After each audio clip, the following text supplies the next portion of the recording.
I'm Alina, and today I will show you how to set up the Atoll board kayak seat and paddle. This new product allows you to comfortably paddle while sitting down. This gives you double the power while using less energy.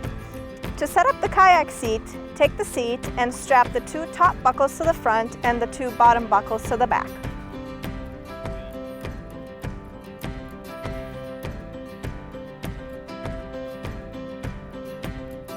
Adjust the straps to make the seat to your liking.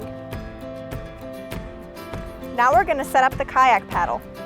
Take the handle off the original paddle and put on the new kayak paddle attachment.